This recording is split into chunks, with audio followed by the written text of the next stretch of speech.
Thank you for joining me today for our discussion about exercise and mental health. I dropped a little comment in the chat earlier. If you have a story or experience you'd like to share about exercise and your mental health, please drop it in the comments. I'd love to hear about it. Love to make this a little bit interactive so we can share some of our experiences. I am going to share in a little bit, I'm going to share kind of my story around exercise and mental health. And before that, we'll just go through some other points around exercise and mental health. Because I think, you know, all of us know that exercise improves our physical health. That's why we're doing it, right? But exercise can also, or I should say, and exercise can also have incredible benefits for our mental health, for our emotional health, our spiritual health. And I think it'd be fun to make it interactive. So if you have something you want to share or something I say piques something that's related to your experience, feel free to drop that in the chat. And I'll be sharing a little bit more about my experience as well. Hi, Deborah. Thanks for joining. And yeah, when you join, please say hi in the chat. Love to know who's here and who's hanging out with me on this Thursday. I'm wearing an awesome t-shirt today. I don't know if you can tell what it says, but it says less like me. And it says more like Jesus right here. This is a Zach Williams shirt. He's one of my favorite Christian artists. So if you're into Christian music, check out Zach Williams. He's my absolute favorite. I'm not sponsored by Zach Williams or anything. I wish I was, but just giving him a shout out because I absolutely love this shirt. Hi, Blanca. Good to see you too. Thank you for joining today. Oh, thank you for sending love from Chile. That's awesome. Thank you for being here. Hi, South to West. Thanks for joining. Excited to have all you here. I'm just like checking to make sure my cats aren't getting into trouble because it's right around their afternoon snack time, but I decided I'm going to wait until after the live, so they're kind of just sitting around waiting and watching my every move. As soon as I get up after this, they're going to be like meowing like crazy because they know it's snack time. People say, I really had the impression, even though I grew up having cats and we had a dog at one point, I grew up with the impression that dogs are like really needy and cats are not needy at all. But, especially when you have indoor cats, they can be quite needy at times. Like they need their attention, they need their pets, they need their food. Let me know if you have any cats or dogs or pets. You could drop an emoji in the chat for what pet you have. I have let's see, I'm gonna drop mine in there. I got 2 cats and their coloring it's not quite like this, but this is kind of what they look like. Oh, South to West, you have 2 Greyhound dogs. That is awesome. What do you think? Are they pretty needy or not too bad? I know we're getting off topic, but I'm an animal lover. Love talking about animals and people's pets, so love to hear about it. Elena said, you are a sweet cat mom. I have been given a mug that says best cat mom ever. I don't know if I'm really the best one, but Michael tells me all the time I'm a great cat mom, so I believe him. Oh, Blanca, you have 2 cats as well. Awesome. South to West said very loving, kind of needy about his greyhounds. Yeah. That's the great thing about dogs, though. You go on a walk and a dog that doesn't know you is like straining on its leash to like come say hi because it loves you even though it doesn't even really know you. That's the great part about dogs. They just love unconditionally and they're just so excited to see people. I love dogs too. I always thought I would have a dog, but here I am with 2 cats. Never know what life brings you. Deborah says, love both cats and dogs. I've had both in the past, but neither at the present. Yeah, there's also a freedom in not having pets. It's easier to travel and do stuff. That definitely has been a bit of a challenge, is getting cat sitters when we want to go somewhere. So sometimes, one of us ends up going somewhere and the other one stays home to take care of the cats. So it does make that a little bit more challenging, but it's so worth it, especially if, like me, you work from home and I would otherwise be alone a lot of the time. I have the cats here with me and having like a midday cat snuggle is nice. Blanca said she's a cat lover too. Awesome. Okay, well, if you have other things you want to say about your pets, feel free to drop it in the comments. And we're going to get into our topic today about exercise and mental health. So again, I'd love to hear from you. If you have an experience or story you'd like to share about how exercise has affected your mental health, let me know in the chat if you want to share that. And if not, no big deal. So I was doing a little bit of research as I was preparing for this live and thinking about exercise and mental health and just looking at different studies and articles that are out there. So, you know, you've probably seen these before. There's a lot of articles linked to studies, a lot of studies that show the link between improved mental health and exercise. And it's kind of an obvious one, but I think it's a really important one because, again, there's so many physical benefits, and hey, there's a benefit to, like, if you feel like you look better and it makes you feel more confident. Those things are all great. And if you've ever struggled with mental health, if you've ever struggled with anxiety, depression, and probably most of us have at some period of time struggled with that, finding ways to deal with it in a healthy way are really powerful, right? Finding ways that you can take yourself out of a certain state for a while and get a different perspective, or change what's happening inside of your body that makes you feel better, right? And exercise is a very powerful way to do that. And I see Blanca just said her cats give her a lot of positive energy, relax her, and her purr is magical and healing. Yes, cats are also great for your mental health. That's what we should be talking about, cats and mental health. They really are. Cats are little healers. I've seen stuff on social media. I don't know if it's real or not, but it looks cool. They're talking about like cats' purrs can help heal bones, like that it has this healing frequency. I really do believe it. When a cat's snuggling on you and purring, like there are a few things more relaxing than that. Like laying in a chair and I'm like reading a book, my cat's like purring on top of me. It is very, very relaxing. I do think, like I said, I always thought I would have a dog. Because I was so super active, I envisioned myself going hiking with a dog. Okay, I'll get out for walks multiple times a day.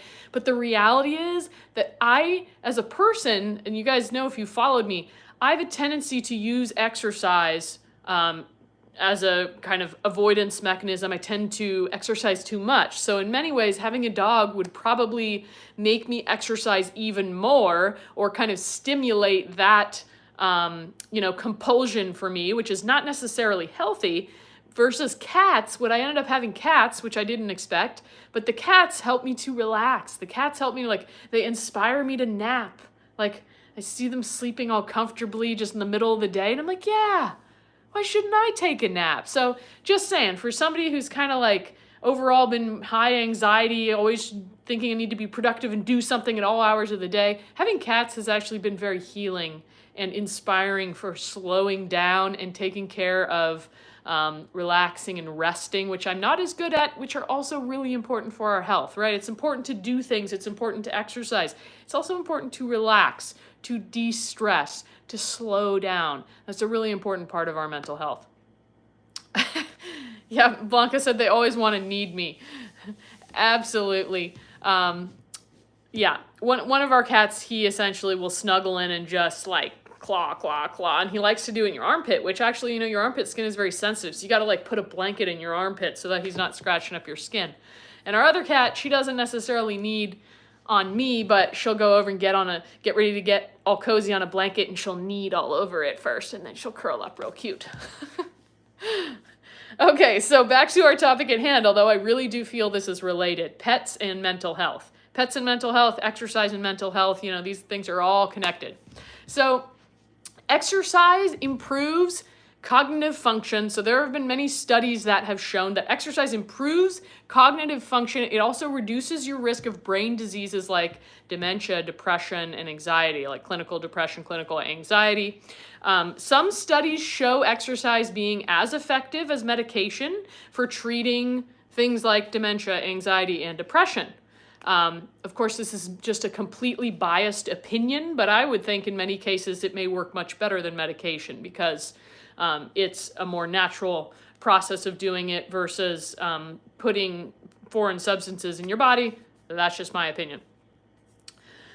Okay, we got to block this creeper over here. All right. I don't know, YouTube Live, we get some weird people in here sometimes. Hi, P. Vacro. Ciao from Palermo, Italy. Hi, MK. MK said hello. Agree pets and exercise are beneficial for good mental health. Yes, absolutely.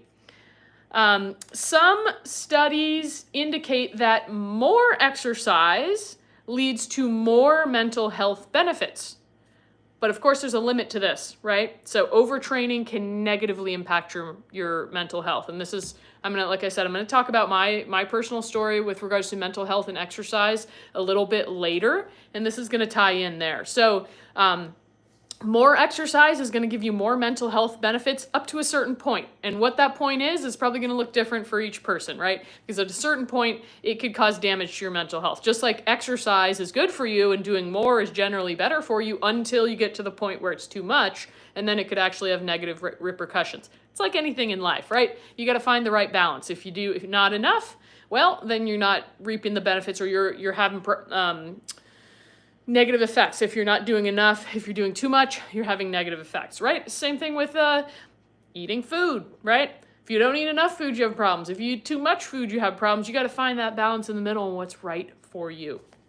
That's really something that I think is so important in a health and fitness journey, is learning to discern what is right for you and learning to take information and knowledge that you learn and then discerning, okay, which of this is actually useful for me, what's applicable for me, and what's not. And that's a journey. Sometimes you have to try it, make mistakes, and it not work in order to find out, okay, that didn't work for me. And then knowing that that might not be the case for somebody else. So someone might be saying this is working and you're thinking, well, I tried it, it didn't work for me. Doesn't mean it's not working for that person. So, there's nuance, and that's why it's really important to, I think, for each of us to take agency in our health journey and take responsibility for figuring out what is or isn't working for you, rather than, casting that blame onto something else. Well, this program's just bad, Well, maybe it's just not working for you, or there's adjustments that need to be made, or it's a phase of life you're in, etc. Money Vegas Man said, I don't eat enough food. Why not? Okay, so GR said, not late, just getting to type hello everybody now. Well, thank you for joining, and thank you for being here right from the start. Money Vegas Man said, if you had to pick, would you want to be skinny or chubby if you had to pick one? I guess it depends what you define as skinny or chubby. I think as a woman, it may have more benefit to be a little bit chubbier and have more body fat. I think hormonally it's probably more beneficial. From a fertility standpoint, it's more beneficial, and therefore overall health, than being really skinny. Is there a part of me that has some fat phobia? Yes. I grew up in a household that was pretty concerned about not being fat. So I think that's something that I've internalized and still work with myself. I have some body dysmorphia. So I don't know, but it's a good question. It's good food for thought. Deborah said, a relative had Lewy body dementia, and the doc said it was very important for him to get exercise, encouraged a stationary bike. Well, that's awesome. I'm glad that the doctor said exercise was so important and encouraged that. That's awesome. That's great to hear that there are doctors that see the importance of that. Preclip said, that's a big ass forehead. Why, thank you.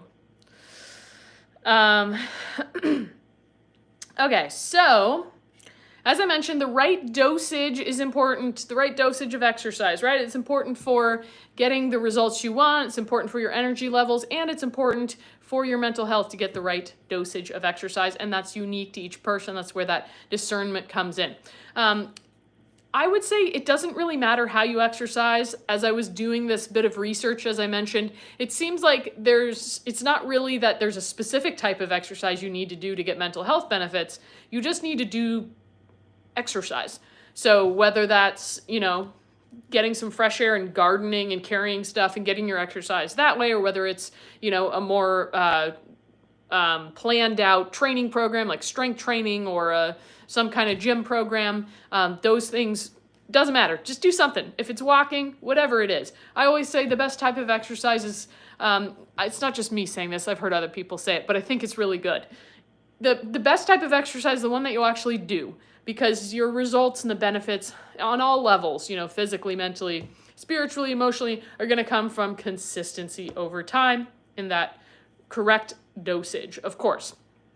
And I want to say that when it comes to mental health, you know, everything in life improves when your health improves, right? And I would argue that everything in life improves when your mental health, when you're in a good place up here, right? Because if you, first of all, if you wake up, so to highlight both those things, number one, if you wake up sick, everything's kind of going to suck because you feel like crap, right? So that's where, like, if your health is good, if you're feeling vibrant and healthy, you're not sick, everything's better. Same if you wake up in the morning and you feel good mentally. You're not stressing over things or obsessing over something or feeling really low. Everything in life looks good and looks like more fun. If you wake up in a bummer mood, if you wake up, for the ladies out there, in your luteal phase and you're real fatigued, that happens to me, okay? If you just wake up and you're stressed, everything is harder. So everything in your life improves when your health improves on all levels, physically, mentally. Whether it's getting the right amount of exercise, whether it's dialing in your nutrition so you're getting the nutrients you need, which also can contribute, absolutely can contribute to your mental health. Whether you're getting more sunlight, this is something I've been focusing on lately because I feel like it's really important for my skin and for my mood and getting enough vitamin D. Sunlight, I like to lay out in the sun for 15 to 30 minutes and just, feel that sun like baking into me for a little bit. Of course, I'm lucky I live on the West Coast. There's a lot of sun here. But hopefully if you can get more sunlight, otherwise a vitamin D supplement can be helpful. Improving your sleep quality and quantity. I think this is also so key. In addition to getting exercise, if you can get better sleep or more sleep, I know for myself, if I don't sleep well, and I feel like crap the next day because of it, it's hard to get through the day, right? It's hard to get the motivation to do stuff. So getting good sleep is so important for our mental health. Meditation and breath work, that's something that, we incorporate this at the end of every kettlebell solo class and program that we teach. We always do some breathing just to kind of, help you slow down, to help you tune in to what's going on, to help you clear your mind. It can be a really helpful tool when it comes to your mental health. And of course, improving the health of your relationships. This is something that's maybe not always talked about with regards to getting healthier and your fitness and all this, but the health of your relationships is really going to affect your health overall and especially your mental health. So the healthier you can make the relationships in your life to the best of your ability, that's going to have benefits to your health. I know for myself, if I'm stressed about something with my family, or I'm stressed about something with my partner, that has a really detrimental effect on my health overall. And ideally, those things are cleared up, that you're not dealing with that for a super long period of time without getting some kind of resolution, either with the other person or within yourself, so that you don't have to carry that baggage. Deborah said, definitely need to get more sunlight, more sleep. We probably all could use more sunlight and more sleep, honestly. I feel like the amount of sleep I get is okay, but sometimes I struggle with the quality of sleep. It doesn't always feel like I sleep deeply, so that's been something I've been trying to unravel. I'm trying to wear my glasses if I look at my phone, or to not look at my phone later, but I think it's maybe something else beyond that. Yeah, you saw a cute kitten behind me. There is a cute kitten just right there. So cute. He's waiting. I'm telling you, he's waiting for his snack. DJ said, I love the belly breathing at the end of your workouts. Yes, if we can help people do more breathing, I think the world would be a better place. That's been something that I've been incorporating lately, is just doing 50 breaths a day, whether it's while I'm laying out in the sunlight, whether it's before I get out of the bed in the morning, or just in the middle of the day, I lay down on my living room floor and just do 50 slow nasal belly breaths. Been really helpful. Blanca said, oh my God, I die of love. Yeah, I probably should show you my other cat in a bit. She's around here too. They're always in the same room, hanging out.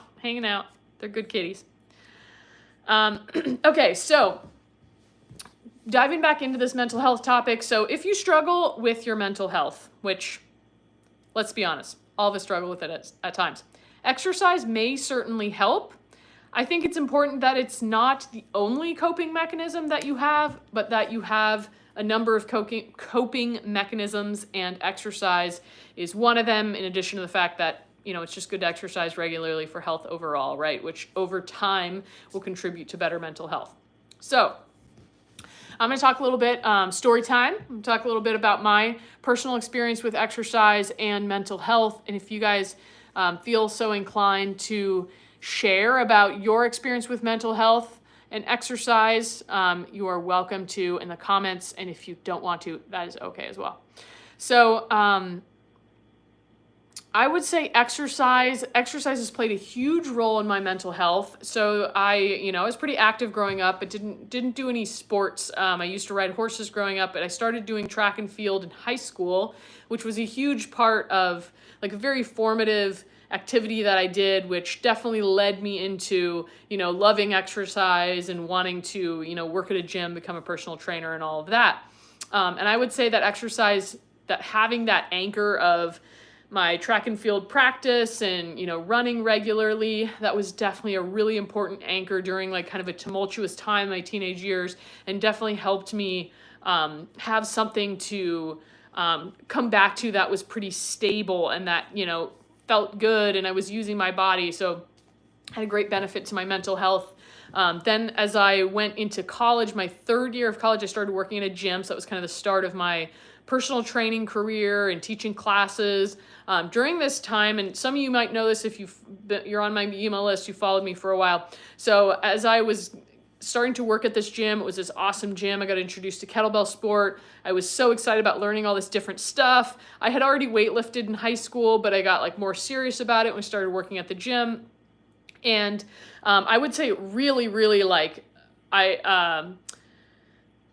it really boosted my confidence, and I felt very empowered by training. So I started training all the time. I started training multiple times a day. I would bike from where I lived close to campus over to this gym, which is about 45 minutes. And then I would, help with classes, and then I would work out, and then I would bike back to school to take my classes, and then I would bike back to the gym in the afternoon. So that's 45 minutes each way with a bike ride. And then I would like do another class, then I would take part in like an evening class, and then I would bike home because I didn't have a car. So I was like not just biking 3 hours a day, but doing like multiple workouts a day, which felt amazing. I felt so good. I was getting super strong and I was super lean, and I absolutely loved it. And I feel it definitely became like an outlet and a release for me to exercise. It just felt so good. After a few years working at that gym, I ended up moving down to San Diego, and I from Northern California down to San Diego. I would say I was doing similar. Like I was doing a lot of training. I was competing very heavily in kettlebell sport at this time and pushing myself really hard, which again, like I said, it was very empowering to start to lift these heavier weights and be able to just do more with my body than I ever thought possible, which really built a mental tenacity that I don't know that I would have gotten elsewhere. It just built this, like, if doing a 10-minute set with kettlebells is extremely hard. It's for people who are a bit masochistic and enjoy pain and suffering, because it's really, really challenging from the first few minutes just all the way through. So it's a big mental game. I would say it really helped me build my mental tenacity. But I would also say that at a certain point, and if for those of you who saw my short that I posted about why I quit kettlebell sport, I also posted on my Instagram. You can go check it out after this if you haven't seen it. But I talked about why I quit kettlebell sport, because at a certain point I realized that how hard I was training was an escape from some of my mental health issues. So while it contributed to me feeling good in the moment and afterwards, there was some deeper issues that in some ways I actually used exercise to avoid. So at a certain point, I became so obsessed with exercising all the time that, I used it as essentially my only coping mechanism for stuffing down emotions or avoiding conflict, avoiding stressful things in relationship. It just became actually an unhealthy habit with regards to my mental health. So it's kind of an interesting thing where it's kind of what I talked about before. The right dosage is key. So while I think exercise absolutely has this incredible effect on your mental health, you can also take it to a place where it's unhealthy. And I think we see a lot of that I see a lot of it. Maybe it's because of the things that I look at on social media, but on what I see on my algorithm is I see a lot of people in the fitness world that are, from my perspective, extremely obsessive about their exercise and their food and their fitness. And I think you can get to a place where it almost becomes more of a stressor than what it's positively contributing to your mental health. So you have to find that right balance.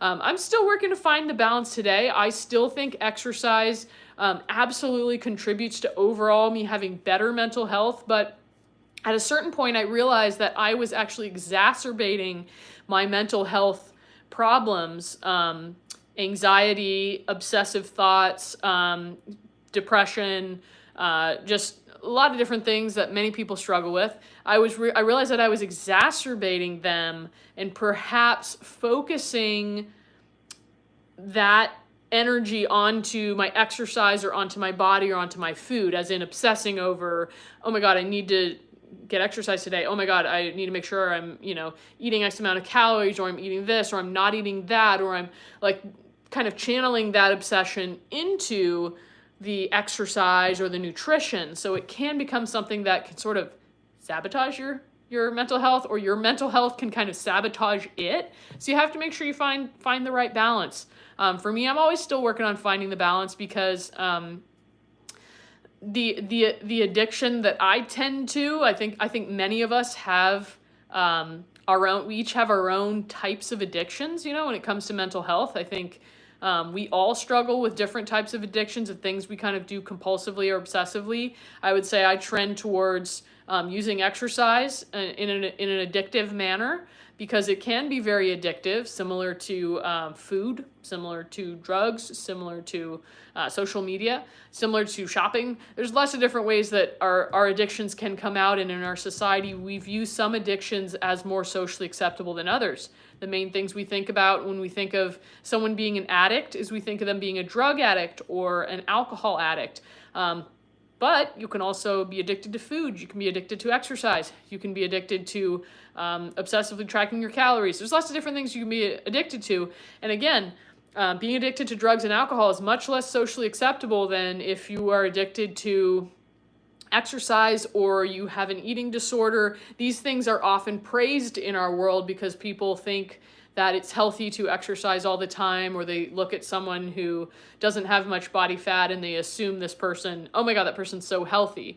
But they actually may not be. They actually may be struggling with some kind of eating disorder and or body dysmorphia. I can speak from my own experience that when I was extremely lean, toned, and fit in my early to mid 20s, everybody just thought I was the picture of health. Oh my God, you're so amazing. Your body's so amazing, this, that. But I actually, didn't get my menstrual cycle. I didn't get my period. So I, was actually had a pretty big red flag that what I was doing was not healthy for my body, but I was getting a lot of social external praise that I was so healthy and looked so good. And, that validated me and made me feel good about it. And then I kind of pushed aside the worries of these other, red flags that I knew were indicating that something was off. So nowadays I try to keep exercise in the right category. Keep exercise for what it is. And while exercise helps with mental health, again, if it becomes the only coping mechanism, that is unhealthy. It's important to find other ways to cope with our emotions, to cope with difficult things we're going through, than only obsessing with one thing. Just like if you became really obsessed with some other thing, some other one thing, and that was your only coping, like your only coping mechanism was talking to this one friend about all your problems. probably also not healthy because after a while it becomes too much for your friend or they get tired of it. So it's good to have different tools available to us for our mental health, and to remember that exercise is a way to keep our bodies healthy. Something that's helped me have a healthier approach to exercise is letting go of some of my lofty goals. I used to have so many goals of all these like advanced moves I wanted to train up to, and not that there's anything wrong with that. I still, you guys, if you follow me on Instagram, I was training towards a handstand push-up for a while, which is a very advanced skill. And I love training. I love doing it. And at a certain point, I started getting some kind of like niggles and pain in my shoulder. And I thought, you know what? This isn't worth it. I can come back to it later when my shoulder is feeling 100%, but it's just not worth continuing to cause some kind of something in my shoulder. So that, but also I think the obsession with, me getting, I wanted to do one arm handstand. I wanted to do other calisthenic skills like planches and different things, front levers and back levers. And, at a certain point I had these very high goals for my kettlebell sport performance, and those things kind of kept me in the obsession and kept me, pushing harder than I needed to. And so it's been healthier for me to just let go of all those goals. I don't like rigidly track my training, or I used to write down every single thing I did, but I realized for me personally, it was part of a bit of an obsession to like need to record everything and need to have all these goals. I've found for my mental health, it's been better to just look at exercise as more of just, hey, it's like brushing my teeth. It's keeping my body healthy. And some days that looks like going on a walk. Some days that looks like doing a kettlebell workout. Some days I do a handstand or two throughout the day, but it's not as obsessive as it used to be. Hi, Kayette. Sorry I missed your hello there earlier. Curious to hear if you guys have any thoughts on that. It's just like crickets out there in the chat, so let me know if any of that resonates or not, or if you have anything you'd like to share about exercise and mental health, whether exercise has helped you with your mental health. I'd love to hear about your experience if anybody wants to share, or happy to answer questions if you have any questions about my journey or my story. Thanks, Kayette. I appreciate that. Any thoughts or questions on what we've talked about so far?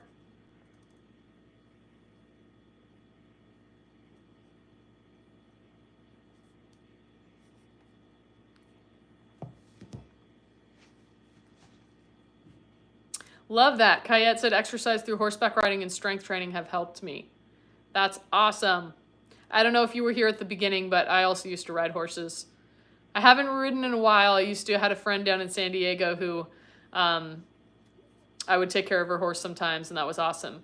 But now I haven't found anywhere to ride, but love it. Kayette said, I'm actually tracking stuff because I like data and want to see trends. You know what, Kayette? I don't think there's anything wrong with tracking. I think for me, it was part of my healing process was letting go of that. But I have also in the last few years, I started tracking my food and using it as a tool in a positive way. So I think sometimes it can be useful to let it go, but that doesn't mean that later on we can't, bring it back in a healthier way. I think it's only if the tracking is used in an unhealthy or obsessive way, like it was for me, and that it felt like a relief to let it go. Yeah. I hope I found my way back to horses too. Thank you. Gustavo said, hi, Britt. I'm definitely able to relate. I've been in much less rigorous routine lately. It's been great for recovery purposes. I've been using exercise more for stress management. Love that for you, Gustavo. That's awesome.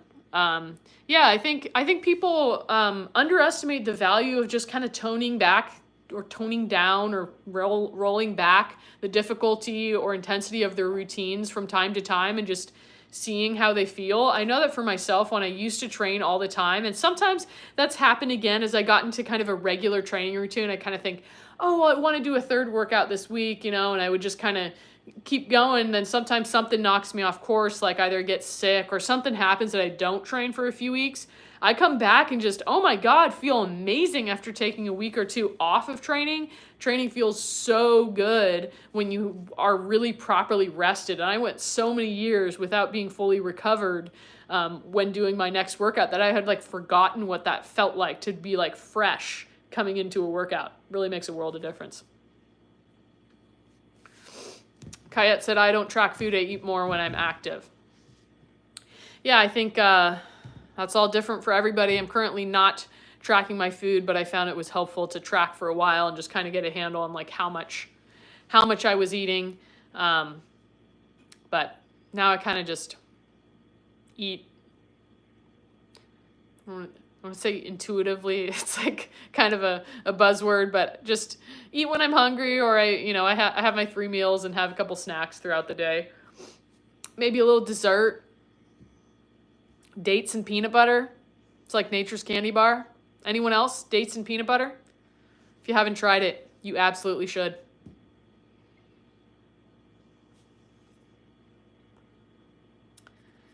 Any other questions, or anybody else want to share about their experience with exercise and mental health?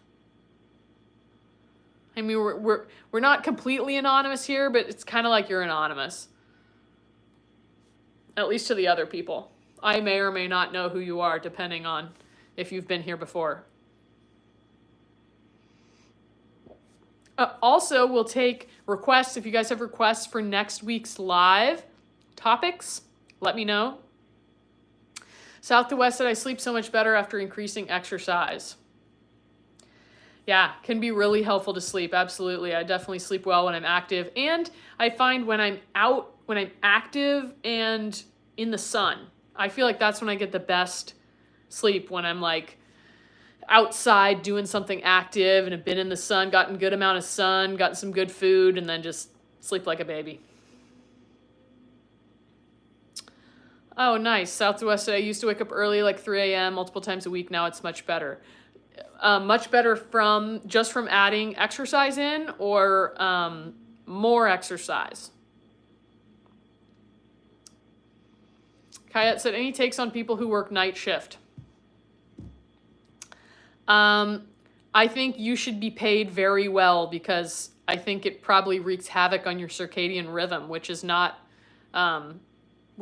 healthy, of course. So I think you should definitely be compensated well, because it's a sacrifice for sure. I don't have any personal experience with it, but I know some people that work on the night shift, and it's rough. It's rough to get things in line. I think, Kayette, are you asking for sorry, you said takes, maybe you meant tips. Sorry, I thought you were asking for my take on it.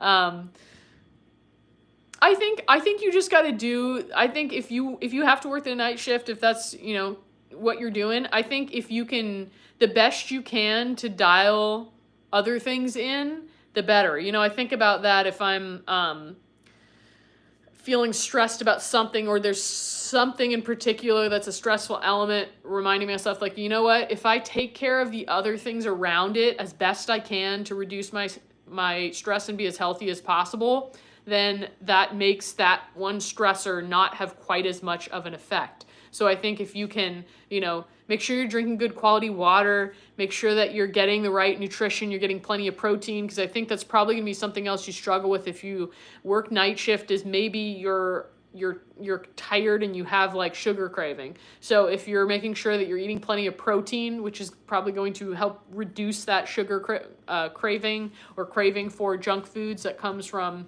kind of messing with our circadian rhythm. I think that's key. If you can take naps, take naps and get that sleep where you can. And making sure that you get sunlight during the day is great. Hi, howdy, YouTube punk. Thanks for joining. We haven't seen you in a while. Hi, lovely. Thanks for joining. Yeah, we're talking about exercise and mental health. I shared a little bit about my story with that, but if anybody else has anything they want to share about their experience with exercise and mental health, we'd love to hear it. Or if you have any topic requests for next week, I haven't really thought about it, but you guys know I like to take topic requests. YouTube Punk said, yep, in real life drama. Oh no, I hope it wasn't anything too bad. Hope everything's okay for you now and drama free, or at least on its way.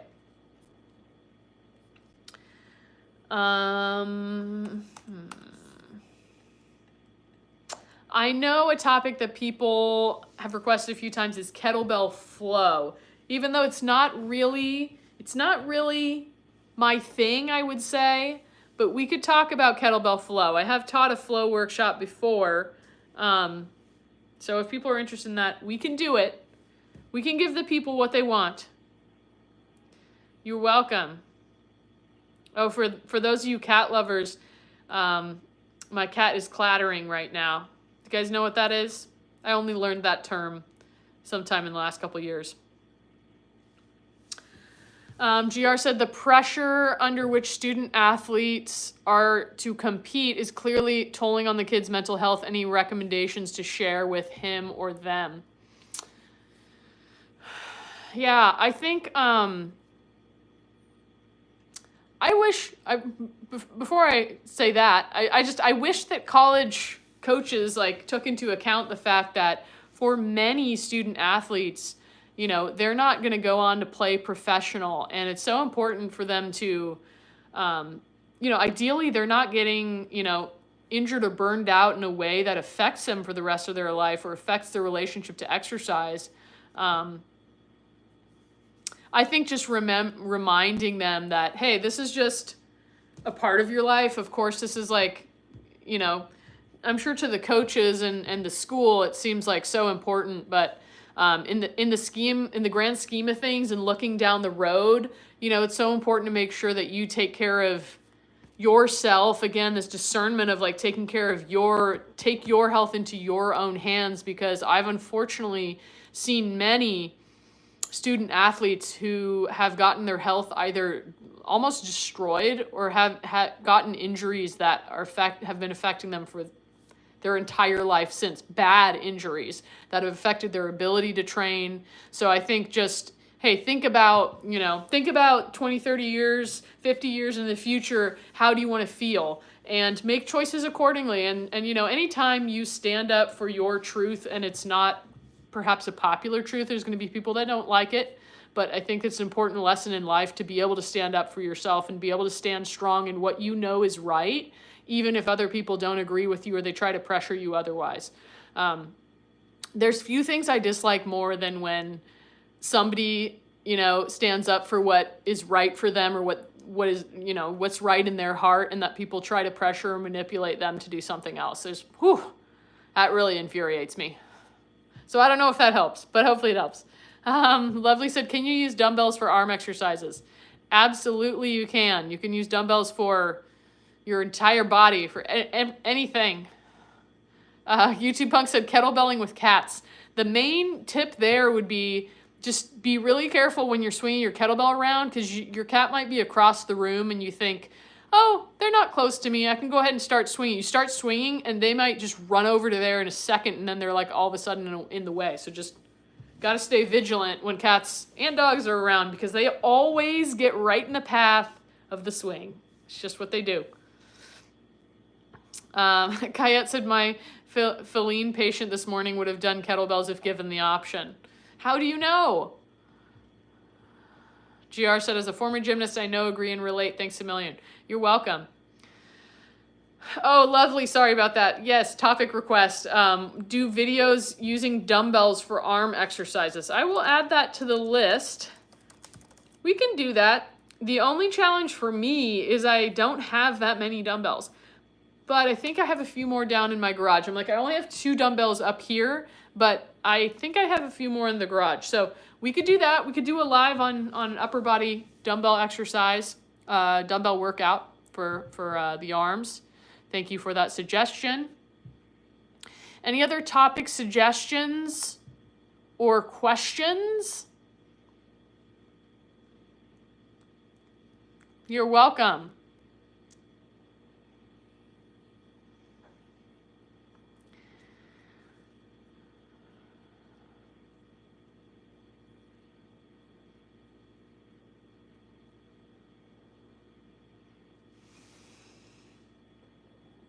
You're welcome, Gustavo.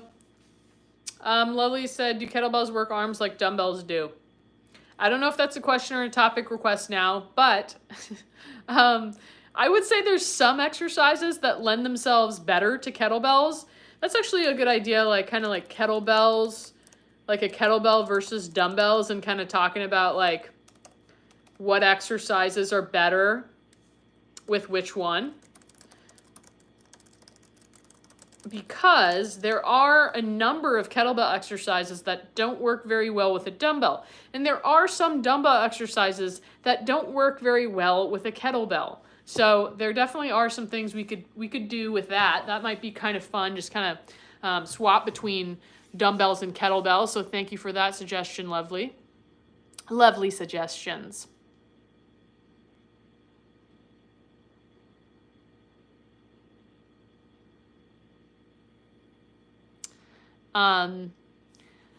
The other thing that's currently in the works is I just started working on an outline for a new YouTube video. It's actually another review video. I'd love for you guys to guess. If you have any guesses on what I'm going to be reviewing, you can drop them in the comments. Lovely said, I'm new to it, so I'm excited to learn more. Yes. Awesome. Keep it up, Lovely. Keep going.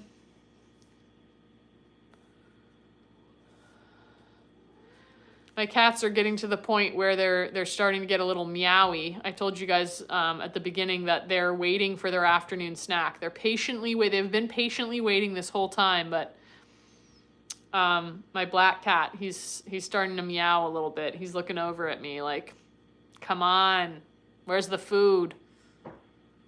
It's amazing to me, coming back to the cat discussion or pet discussion, it's amazing to me that cats know right when it's time to get their food. And even if, sometimes I've thought, okay, if we fed them too late, like maybe we got home late, they got fed an hour late. Okay, so the next morning, they'll start meowing for food like an hour later, because they probably remember the amount of time between meals. No, they know exactly the time when they always get their meals. And they're meowing, well, often before it's time, but in anticipation of the time, and they know when it's time. How do they know that?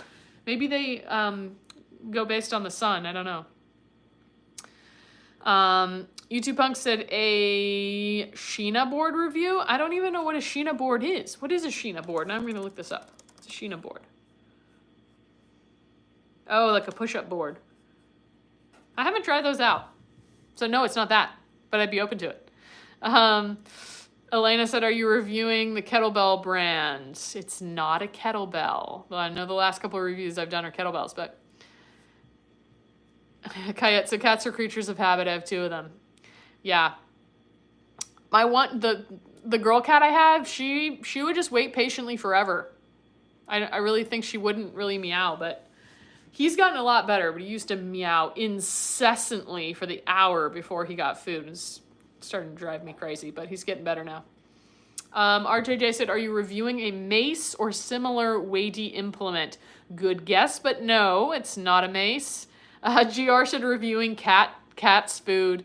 That would be cool. Maybe I should start a pets channel and review cat stuff. That'd be fun. Hi, Camille. Thanks for joining. We're taking guesses on what my next YouTube review video is going to be on. I'm actually we're going on a little field trip this weekend, and it's related. But I'm gonna keep you guys guessing. So you'll have to make sure to check my social media accounts, because I might post something about it, and then you might know. Then you might know what's coming. GR said RVs. No.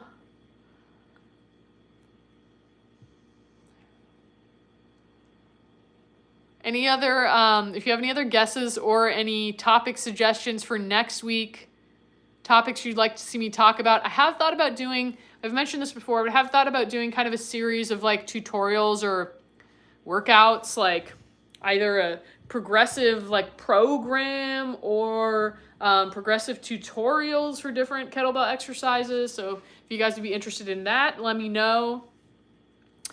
Don Joe said, dogs are the same way. My Yorkie knows exactly to the minute when snack time is. It's amazing. Like, I think about myself, if I lose track of time, like if I'm working on something, I mean, these days we got a clock everywhere. If you're working on a computer or your phone is right next to you, whatever, there's a clock everywhere. But if I wasn't looking at the clock and I was reading or something, I wouldn't get this internal, like, it's lunchtime right this minute. At a certain point I get hungry, right? But that exact time is just amazing. YouTube Punk said, battle armor. No. Camille said, are you strictly limited to just kettlebells? No, I'm not. I like to train with lots of different implements. Kettlebells are just, I would say, as far as the online world and coaching, I'm most known for kettlebell training, but I also love training with any type of weight, barbells, dumbbells. I like doing body weight training, calisthenics training, ring training, mobility training. I like running. Like I said, I used to do track and field. I used to do a lot of long distance running, so I like all of it. Lovely said, doing videos on getting better on these exercises would be wonderful, like a program. Yeah, that's definitely something I could consider. Yep, Camille, all around. That's right. All right, well, thank you guys for your suggestions. Thank you for joining me today for this conversation. If you have any other comments on it, it will be available in the live tab on my profile. I will likely be going live again next week. Stay tuned if I figure out what my topics are going to be. So I'll post that sometime in the next few days. And make sure you stay tuned and look for sneak peeks into the field trip I'm going on this weekend. I might post some clips, so then you'll get a hint as to what review I'm doing next. You're welcome, GR. Yes, snack time for my cats and me. Actually, I could use a snack too. Thank you guys. I will see you soon in the next one. Have a wonderful rest of your week.